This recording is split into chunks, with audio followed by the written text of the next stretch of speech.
Xin chào cô bác, anh chị và các bạn. Hôm nay mình chia sẻ món cơm chả trứng thịt khìa. Ăn món này thì mình nhớ cơm tấm Long Xuyên. Hôm nay cô bác anh chị chưa nghĩ ra món ăn gì thì mình cùng làm món này nha. Làm món này cũng nhanh lắm. Thì trước tiên mình sẽ đi khìa thịt. Ở đây mình có 600g thịt nạc nè. Là thịt nạc dai á. Mình có 3 trái trứng. Trứng này mình cũng đã luộc sẵn rồi. Bây giờ thì mình sẽ ướp vào trong thịt này luôn nha. Đây mình có 2 tép tỏi với một củ hành tím với một trái ớt sừng. Ớt này không có cay, mình là xay chung gì nè để cho có cái màu nó đẹp á. 2 muỗng cà phê đường, 2 muỗng cà phê hơi dung dung tí xíu. Cái thịt này thì mình làm cho nó hơi ngọt ngọt một chút á. Nửa muỗng cà phê bột ngọt, nửa muỗng cà phê muối, 1 muỗng cà phê hạt nêm, một tí xíu nước mắm.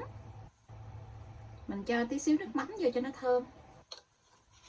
Để cho thịt nó lên màu đẹp thì mình cho 1 muỗng cà phê gia vị ướp xá xíu. Bột nêm xá xíu thì mình dùng loại bột nêm của Thái nè. Trộn lại cho nó đều cái gia vị này cho nó thấm thịt. Mình có thời gian thì mình ướp khoảng chừng nửa tiếng. Còn không thì mình đem ra mình khìa luôn cũng được. Tại vì mình tí nữa mình khìa mình ghim cho nó nhỏ nhỏ lửa thì nó cũng gia vị nó thấm thịt nữa. Thịt này mình ướp đã được nửa tiếng này. Bây giờ thì mình sẽ cho 1 lon nước dừa vô. Mình ở đây dùng nước dừa lon. Mình ghim ở lửa nhỏ nhỏ thôi để cho thịt này nó chín mềm, nó hút hết cái nước gia vị vào trong thịt á. Nếu như nước dừa ít thì cô bác anh chị mình cho thêm nước lạnh vô. Mình cho mấy trái trứng vô trong này mình khìa luôn để cho nó thấm. Trong khi mình chờ khìa thịt thì mình sẽ đi làm trứng hấp. Ở đây mình có 200g thịt nạc xay. Thịt heo á, mình mua loại người ta xay sẵn gì nè. Về làm cho nó nhanh. Cỡ khoảng chừng 4-5 tay nấm mèo. Mình làm ít không có làm nhiều. Mình xắt hạt lựu ra rồi. 1 dắt bún tàu. Ngâm nước rồi mình xắt khúc cho nó nhỏ nhỏ lại. Nửa củ hành tây. Mình cũng xắt hạt lựu luôn. Hôm nay mình làm 2 dĩa cơm thôi, cho nên là mình chỉ làm có bao nhiêu trứng hấp này thôi. Bao nhiêu trứng hấp này ăn không hết nữa. Tại nhà mình ít người cho nên làm gì cũng ít hết chứ. Mình cho trứng vô trong thịt này luôn. Cái lòng đỏ nó rất là đậm luôn nè. Mình làm 3 trứng luôn đi. Mình làm để cho trứng nhiều tí xíu. Và mình sẽ chừa một cái lòng đỏ lại. Để tí nữa thì mình cho lên trên mặt của cái chả đó. Mình chừa lại một cái lòng đỏ.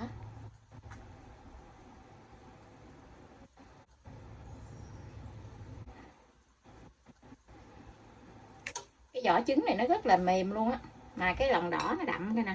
Mình nêm gia vị vào trứng hấp này. 1 muỗng cà phê hạt nêm, 1 muỗng đường, nửa muỗng muối, cho thêm tiêu xay.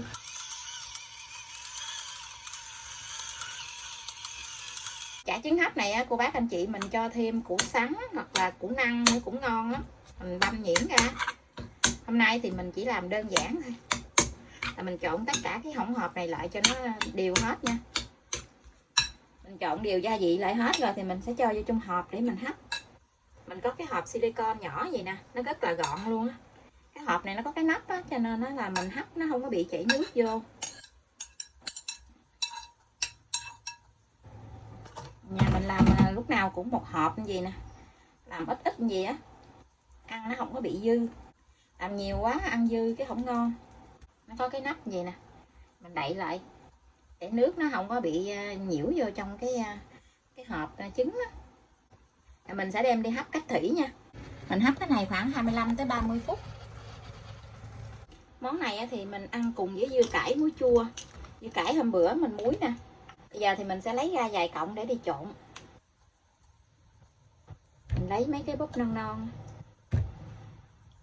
Cải này mình để trong ngăn mát tủ lạnh mình ăn được cả mấy tuần luôn á. Lần nào mình cũng làm lần nhiều vậy nè. Tới mùa thì thường hay làm nhiều lắm.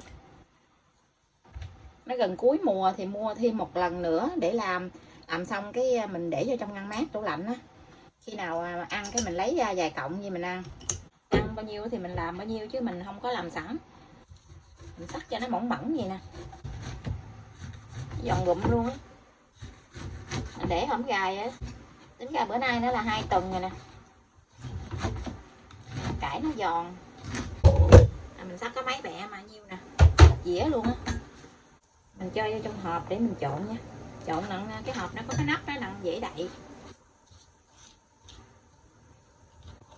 Thêm muỗng đường vô cho nó hơi ngọt ngọt. Mình trộn gì nè, tí xíu đường, tí xíu nước mắm. Có con mình nó ăn cho nên mình không có để ớt với tỏi. Trộn đường với nước mắm thôi. Tí nữa mình ăn ớt thì mình xắt vô thêm. Để chung vô nó cay á, nó ăn không được. Thì nó xông xắt nước như vậy nè.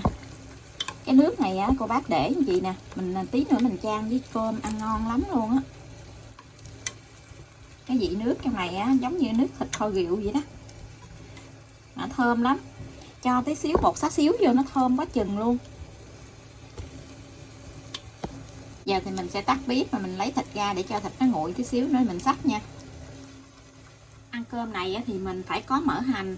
Mỡ hành á thì mình sẽ đi thắng tóp mỡ nè.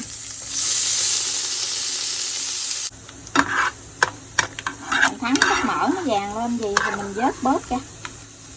Mình vớt bớt ra cái phần tóp mỡ này ra cho nó giòn.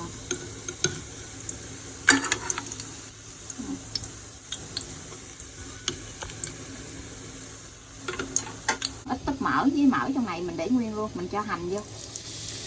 Mình xắt có khoảng chừng 5-6 cọng hành đó. Mà mình đảo qua đảo lại gì thì mình tắt bếp nha. Như vậy là được. Được một chén mỡ hành.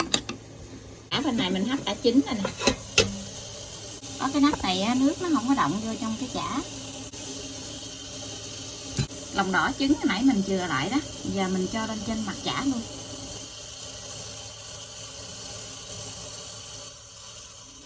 Màu đẹp quá chừng luôn á. Mình đậy hở nắp thôi, khoảng chừng 5 phút để cho cái lòng đỏ nó chín nha. Đậy sát lại luôn á thì cái lòng đỏ của mình cái nó bị tái á, cho nên nó là mình đậy mà hở ra vậy nè. Thịt nguội mình sẽ đi xắt thịt ra, mình xắt cho nó mỏng rồi mình xắt cộng lại á.